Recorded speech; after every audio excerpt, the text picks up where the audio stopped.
Olá pessoal, meu nome é Vitor 40 e esta é mais uma edição do Segunda-feira da História aqui no canal do Movimento Conservador. Tá? Este vídeo eu gostaria de fazer com 3 propósitos: comentar sobre o Livro Negro do Comunismo, o Holodomor e fazer uma vídeo-resposta ao canal da Laura Sabino, né, que ela fez um vídeo também falando do Holodomor, tá? E do Livro Negro do Comunismo. Bom, o Livro Negro do Comunismo, a Laura já começa desqualificando o livro, desqualificando os autores, que eles supostamente não são autores sérios. Mas se você for olhar a bibliografia desses autores, vê que todos eles são intelectuais, autores franceses, né? O livro foi escrito em 97. Mas o Stefan Couture, em especial, ele é catedrático da Universidade de Paris, tá? Ele, inclusive, é uma das principais referências sobre a história do Partido Comunista Francês e sobre o comunismo em língua francesa, né? Então, ou seja, nós não estamos falando de um professor de 40 e poucos anos que passou em um concurso de uma universidade federal só porque é amigo de outros professores de Universidade Federal Brasileira, né? Estamos falando de um acadêmico muito sério, de um acadêmico com muito peso, né? E ele, inclusive, com essa equipe de intelectuais franceses, escreveu esse livro. E o que é interessante é que, no longo do livro, você vê que os próprios autores, eles discordam, tá? E como vocês podem ver, o livro está um pouco gasto, tá? O que significa que eu não peguei esse livro aqui na biblioteca da minha universidade. Esse livro é meu, eu, inclusive, já li ele mais de uma vez, inclusive, utilizo ele como consulta, tá? E esse livro aqui, ele é parte de um trabalho que vai terminar nesse outro livro aqui, né? Que é o Cortar o Mal pela Raiz, tá? O Cortar o Mal pela Raiz, ele vai ser uma continuação desse trabalho e ele vai estar mais focado no leste europeu. O livro, né? O Livro Negro do Comunismo, ele conta apenas parte de uma verdade. Por quê? Porque ele vai falar não da história do comunismo em sua totalidade, mas de um período específico, que vai ser de 1917 a 1989, né, que vai ser quando você vai ter a invasão do Afeganistão pela União Soviética. E o que é interessante aqui é que ele fala na prática da violência dos estados comunistas, não do comunismo em si, né, porque se nós pegarmos o comunismo como movimento cultural, ele vai existir antes da União Soviética, muito antes, tá? E ele vai continuar existindo depois da União Soviética. Para aqueles que têm interesse em estudar a história do comunismo, né, não da violência dos estados comunistas, né, que é o que o livro faz, talvez História Criminal do Comunismo seria um título mais interessante, a meu ver. Eu recomendo a vocês esse livro aqui, ó, chamado The Red Flag, History of Communism, David Priestland. O livro ele fala de episódios de violência do comunismo anteriores, tá, à Revolução Russa, como o caso da Comuna de Paris, né? Como ele fala também dos movimentos revolucionários de uma forma geral, acaba falando um pouco também da Revolução Francesa. Mas esse livro aqui ele é interessante para aqueles que desejam ter uma noção da história do comunismo de uma forma mais lato, tá? Agora, voltando à questão mencionada pela Laura Sabino, tá? Ela diz o seguinte, que no 8º capítulo desse livro, os autores falam do Holodomor. Não, na verdade, eles não falam do Holodomor. O que, inclusive, faz com que eu me pergunte se ela realmente leu esse livro, o que aparentemente não aconteceu. O capítulo que ela se refere. Porque o capítulo se chama A Grande Fome de 1931 a 1936, né? 33, perdão. Pega esse período, mas eles, às vezes, acabam excedendo um pouco mais, né? Para contextualizar todo... né? E ele não fala apenas da Ucrânia, isso que é interessante, ele fala da fome em toda a União Soviética nesse período, né? Inclusive ele apresenta dados aqui sobre o Cazaquistão, sobre o Cáucaso, tá? Sobre a Bielorrússia e assim por diante. E o grande debate em relação a isso aqui é se o Holodomor ele foi, se essa fome ela foi intencional ou não, tá? Agora, a intencionalidade não muda o fato de que ela tenha acontecido, tá? De que você tenha, nesse período, milhões de pessoas que morreram de fome na União Soviética. E o principal vetor dessa política vai ser o confisco de alimentos, tá? O que vai acontecer? O Estado soviético ele vai exigir cotas, tá? De produção de trigo para os camponeses, tá? E essas cotas elas vão ser simplesmente apropriadas, vai ser uma estatização de grãos, e que ao reduzir o incentivo, o que vai acontecer é que a própria produção de alimentos ela vai começar a declinar, tá? ela vai começar a declinar e vai colocar em xeque a própria, as metas de produção do Estado soviético. E ao fazer isso, o governo ele vai acusar esses camponeses de sabotadores e vai impor um conjunto de medidas repressivas em relação a esses camponeses, tá?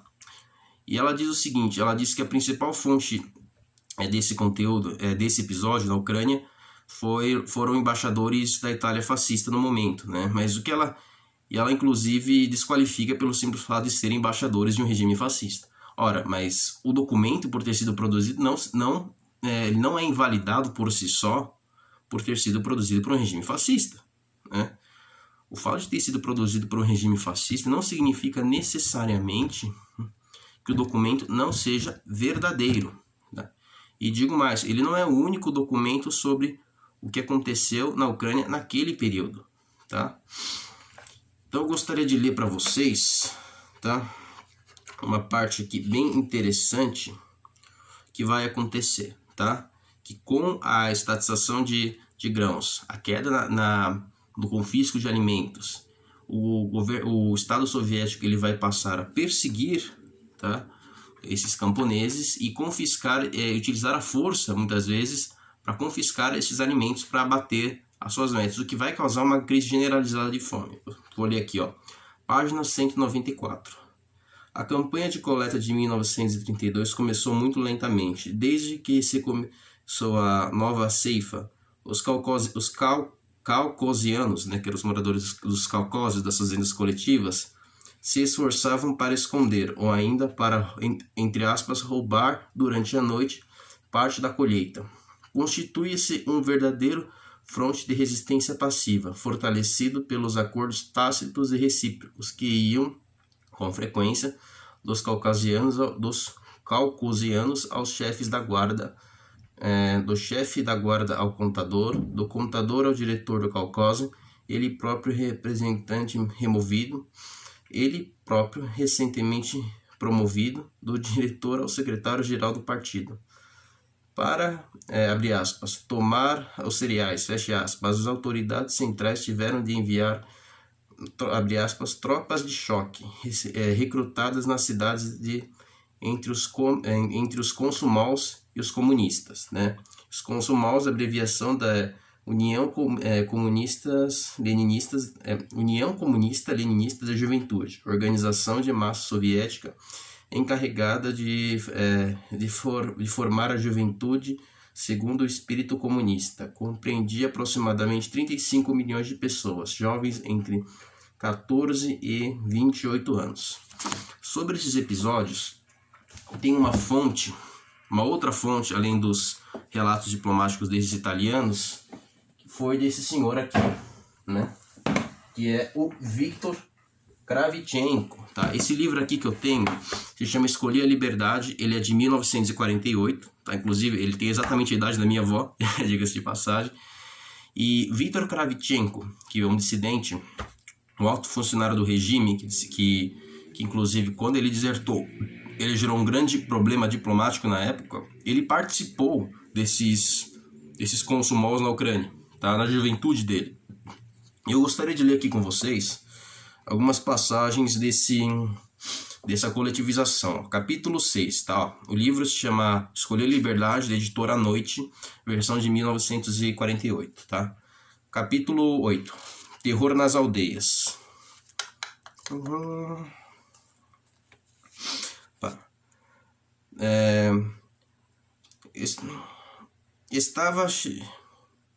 Esta chegou muito cedo do que esperava.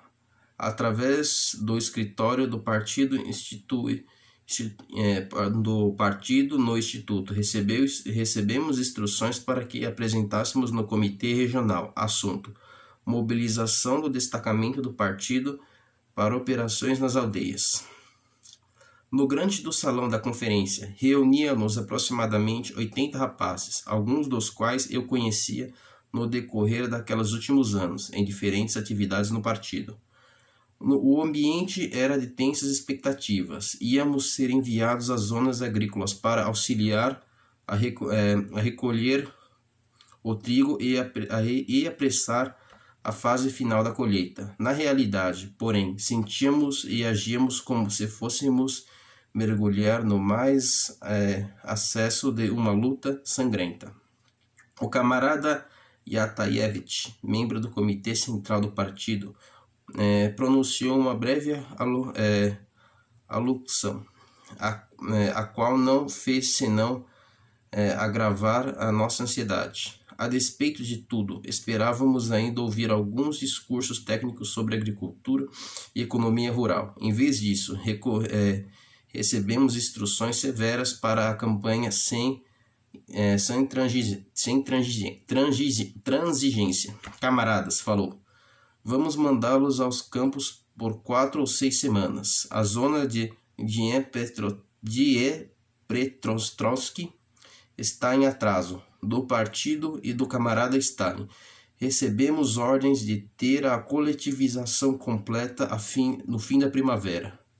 E aqui estamos no verão, com tarefa para terminar. As unidades locais precisam de uma amostra de atividades bolchevista, e para isso os estamos enviando. Terão de desempenhar suas funções dentro dos mais rigorosos noções e responsabilidades do partido, sem qualquer concessões aos falsos humanitarismos burgueses, agindo como verdadeiros bolcheviques, dignos do camarada Stalin. O agente Kulak tem de ser esmagado impiedosamente, ou eles ou nós, tal como na guerra. É preciso destruir todo a custo o último e decrépito resquício do capitalismo rural. Em segundo lugar, camaradas, é absolutamente imprescindível cumprir o plano de produção do governo. Os kulaks e mesmo alguns lavradores mais pobres estão retendo o trigo, sabotando a política do governo. E as autoridades locais parecem agir com alguma complacência. Vossa missão é conseguir o trigo a qualquer custo, onde quer que o tenha escondido, nos fornos, abaixo das camas, em adegas ou mesmo abaixo do solo. Através de vocês, as brigadas do partido, as aldeias ficarão conhecendo o significado da autoridade bolchevique. Vocês encontrarão o trigo a qualquer preço. Não tenham receio de recorrer a medidas extremas. O partido apoiará todos os vossos atos. O camarada Stalin exige tudo de vós. Trata-se de uma luta de vida ou morte. É melhor fazermos demais do que não fazermos bastante. Vossa terceira tarefa consiste em completar completar a debulhação do trigo, consertar ferramentas, arados, tratores e demais materiais. A luta de classe nas aldeias é das mais violentas. Não há ocasião para falsas suscetibilidades ou tolos sentimentalismos. Sabemos que os agentes kulaks estão agindo sob disfarces, introduzindo-se nas fazendas, onde matam o gado, prendem e sabotam o trabalho. Nós lhes pedimos vigilância, decisão e intransigência.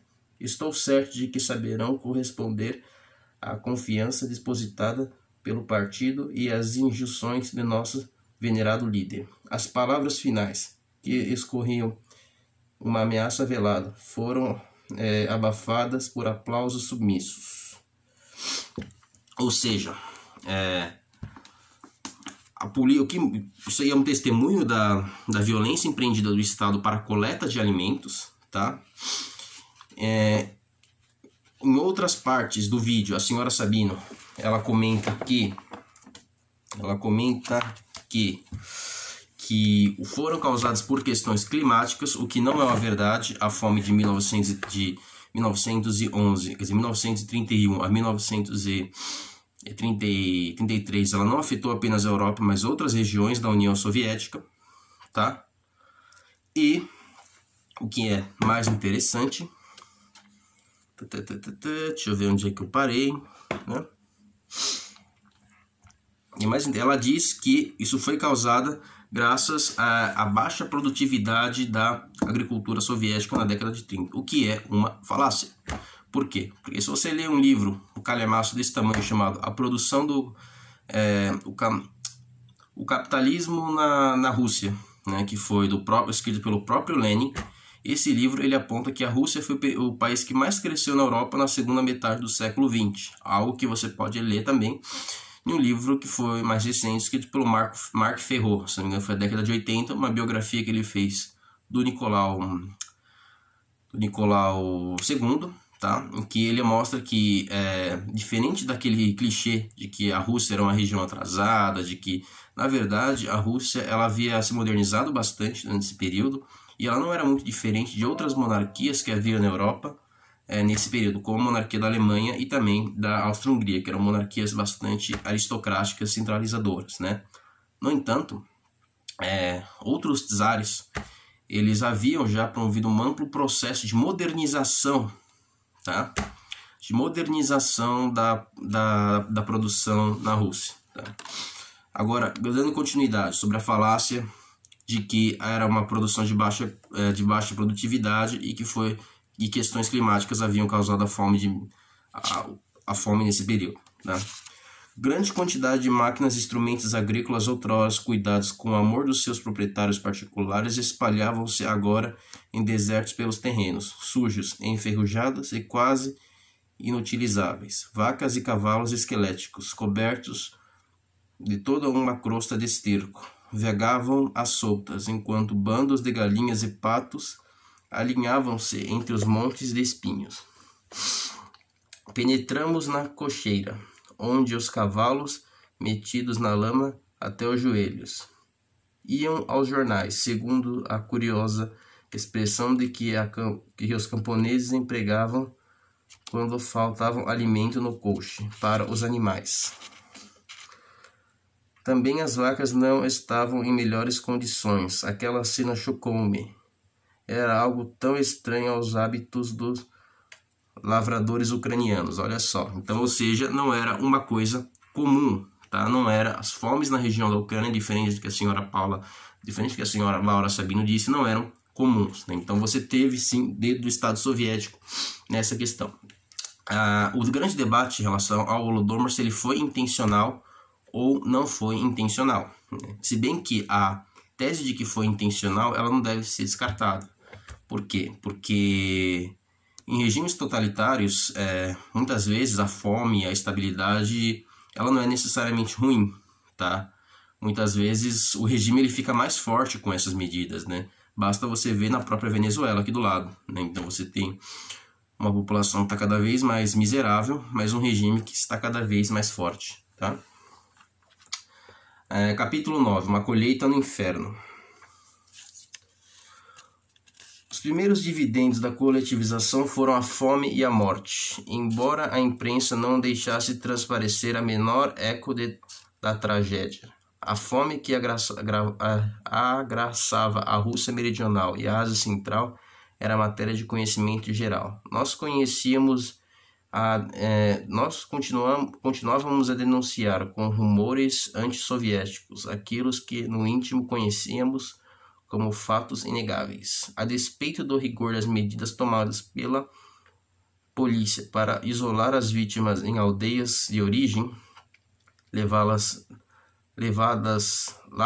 de camponeses famintos espalhavam-se pelas cidades vizinhas, ou seja, a fome no campo, devido à coletivização da terra e da estatização dos grãos, ela fez com que diversos camponeses fossem às cidades, camponeses que eram presos nas cidades e mandados de volta, né? Porque você tinha na União Soviética nessa época o sistema de passaportes que foi implementado para impedir que esses camponeses deixassem o interior, né?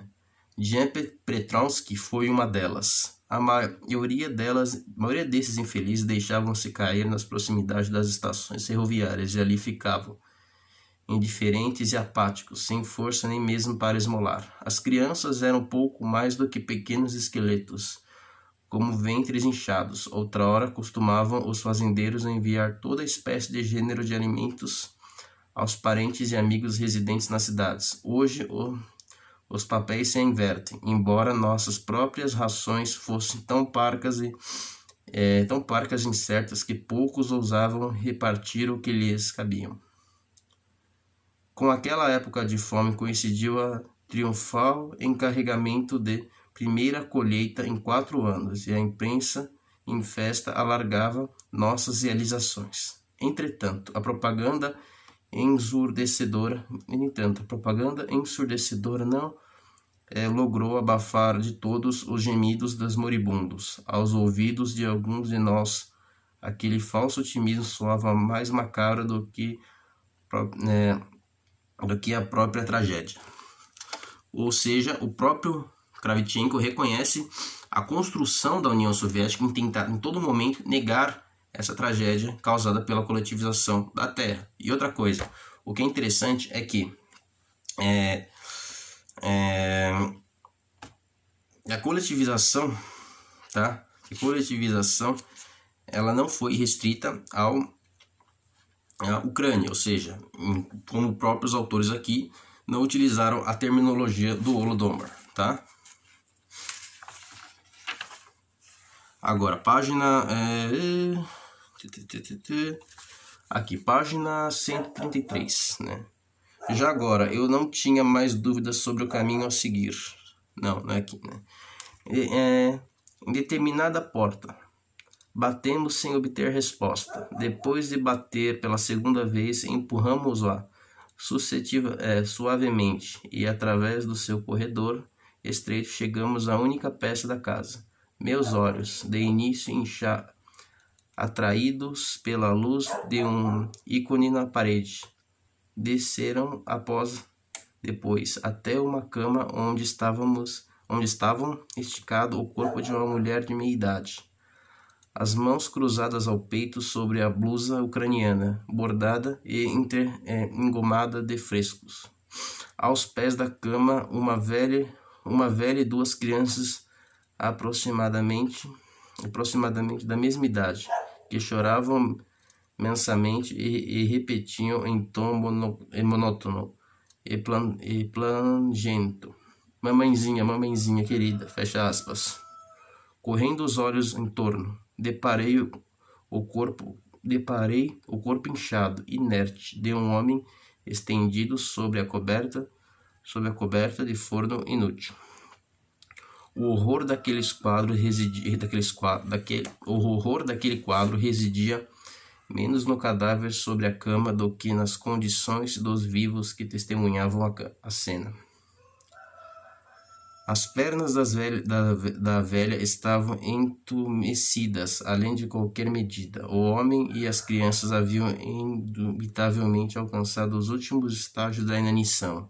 Repetia-se rapidamente, envergonhosamente, as minhas pressas. Na casa vizinha encontramos um homem de cerca de 40 anos, sentado em um banco, a consertar um sapato. Tinha o rosto inchado. Ao seu lado, um menino de aspecto asseado, reduzido ao pouco mais do que um esqueleto. Tinha um livro entre as mãos e uma mulher extremamente magra atarefava-se no fogão. Que está cozinhando? Abre aspas. Que está cozinhando, Natalka? Perguntou Shadai, o companheiro dele, né, do Viktor Kravchenko.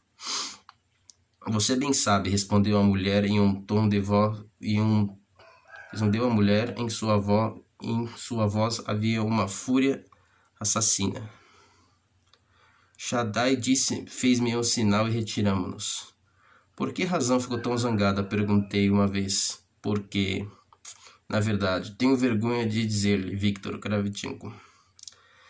Está cozinhando esterco de animais com algumas ervas. Meu primeiro impulso foi voltar a casa e impedir aquilo, mas Shadai me deteve. Não vá, peço-lhe. Você não conhece o ponto de miséria alimentar que chegou a essa gente. São capazes de matá-los se tentar tirar a vasilha. Depois de visitar cerca de uma dúzia de casas, cedi aos rogos de Shadai para que cessasse a inspeção. É o mesmo por toda parte. Agora você já sabe o bastante, disse ele. Aqui, página 136.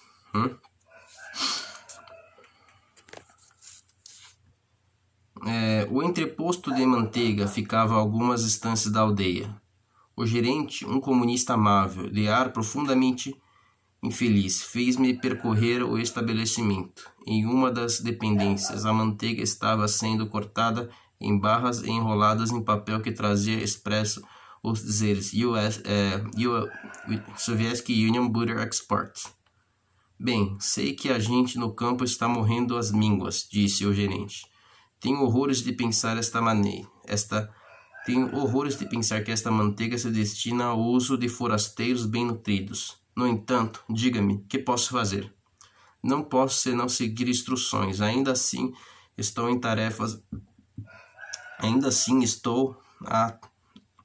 a tarefa em considerável atraso e na certa serei punido.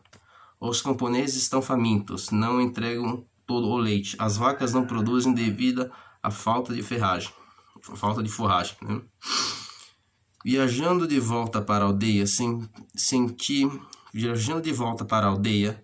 sentia a cólera ferver em meu cérebro. Exportar manteigas de uma terra onde se morria de inanição. Em imaginação, eu me representava em Londres, em Berlim, em Paris, criaturas comendo manteiga marcada com etiqueta soviética. Podia mesmo ouvir seus comentários. Isto, amigo, é uma prova do socialismo aplicado, olha só. O país deve estar rico para poder exportar manteiga. Atravessava os campos e não ouvia a menor eco de canções ucranianas que me eram tão caras. Aquelas criaturas já não sabiam cantar, apenas chegavam aos ouvidos os gemidos dos moribundos e o estalar dos beiços de estrangeiros deliciando-se com nossa manteiga. Naquela noite, revelou-me uma cena,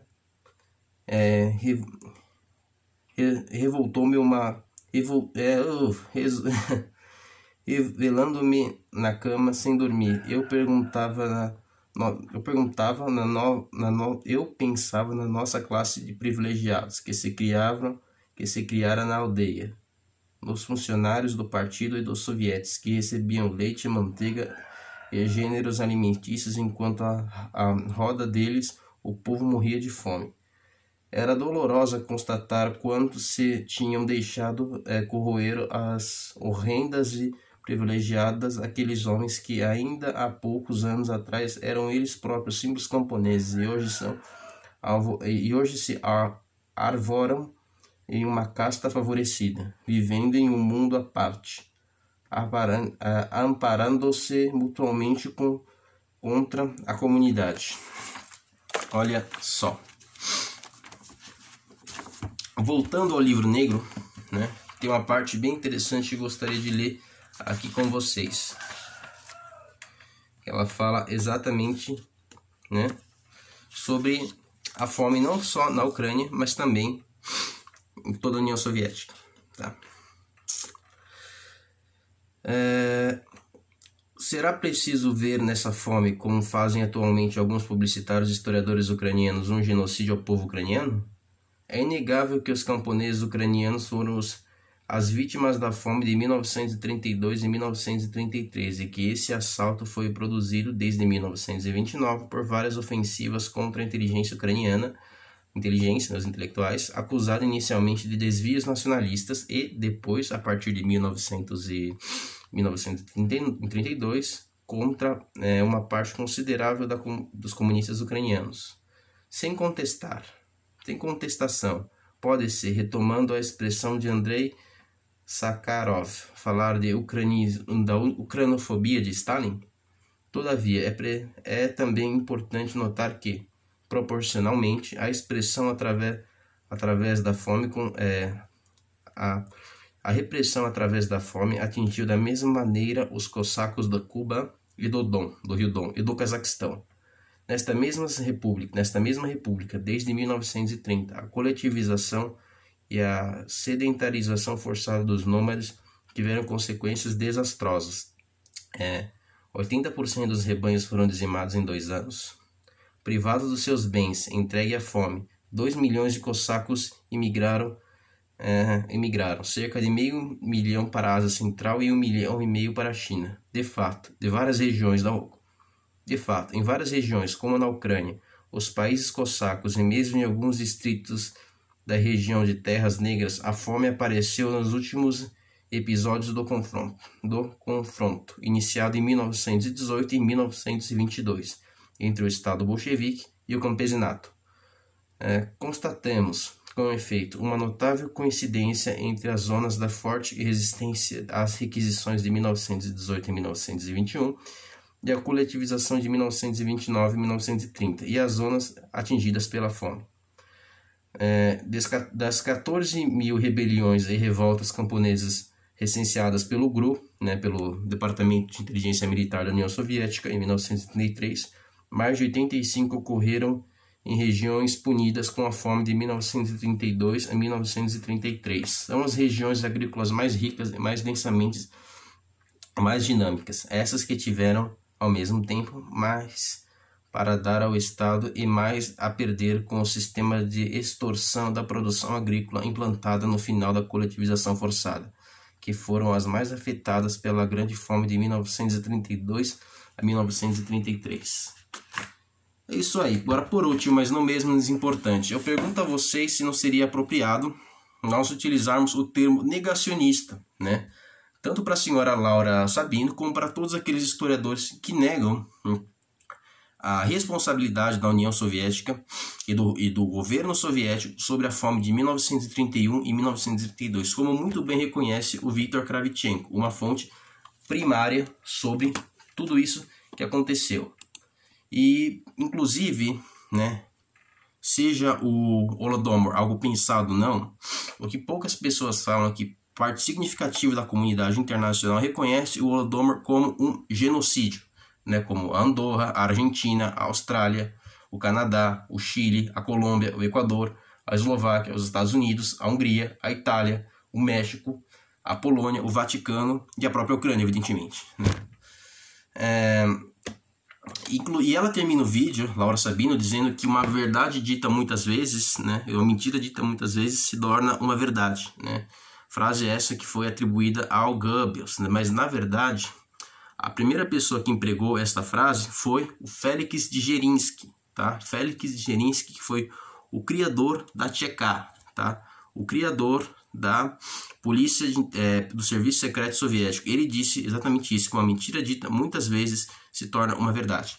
E sobre a suposta inimizade entre esses dois agentes, eu gostaria de ler para vocês, uma passagem aqui nesse livro, do português José Manuel Diogo, que é a História das Agências Secretas, em que ele comenta aqui a íntima relação que havia entre a Alemanha nazista e a União Soviética antes da guerra, entre esses dois polos, Página 83.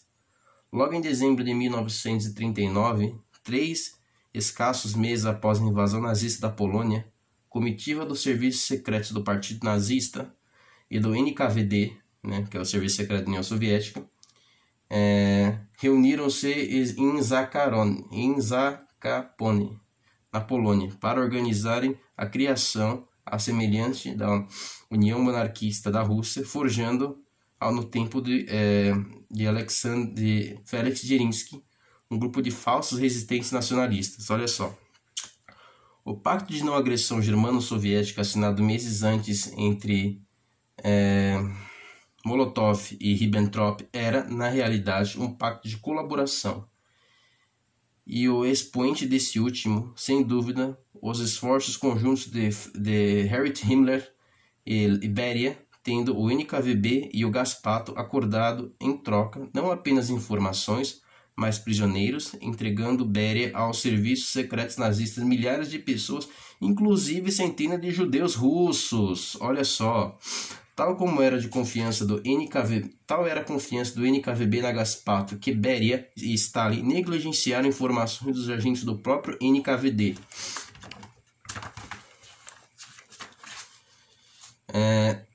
Sobre a iminente invasão da União Soviética por Adolf Hitler, pelo bigodudo, olha só. E agora, gostaria de mencionar para vocês uma excelente obra sobre a Segunda Guerra Mundial, por um historiador aqui que é que é um historiador progressista, Anthony Beaver, tá? Em que ele também testemunha aqui na página 63 a íntima relação entre a União Soviética e a Alemanha, né, do Bigodudo, antes da guerra de 1941 entre esses dois países, né? Bigodudo, né, que eu não posso falar o nome, que havia ajudado a... deixa eu ver aqui. Aqui, tá. Recentemente havia enviado saudações... Não, deixa eu começar de novo, tá? Isso aqui tá confuso, né? Hitler, que havia ajudado a paixão pelo cinema durante a guerra, também desistiu do Natal. Durante o período festivo, fez uma série de visitas surpresas amplamente divulgadas a unidades da Wehrmacht, né, que era a força, que era a Marinha, e a SS, inclusive o regimento da Großdeutschland, né, as bases e as matérias de artilharia antiaérea da Luftwaffe e também de uma certa divisão aqui da SS, que desencadeava uma campanha assassina na Ucrânia. Nas vésperas do Ano Novo, ele fez um pronunciamento à nação pela rádio, proclamando a nova ordem da Europa. Disse: só devemos falar em paz quando ganharmos a guerra. O mundo judeu capitalista não sobreviverá ao século XX. E havia recentemente enviado saudações pelo 70º aniversário de Stalin, em uma mensagem que também fazia as melhores votos pelo futuro próspero dos povos da amiga União Soviética. Stalin respondeu que a amizade entre os povos da Alemanha e da União Soviética, cimentada com sangue, tem tudo para ser firme e duradoura. Ou seja, parafraseando, né, Felix Dzerzhinsky, uma mentira dita muitas vezes se torna uma verdade, como a suposta amizade, como a suposta inimizade entre a Alemanha nazista e a União Soviética, né, antes da guerra germano-soviética de 1941. Obrigado pela atenção e até a próxima.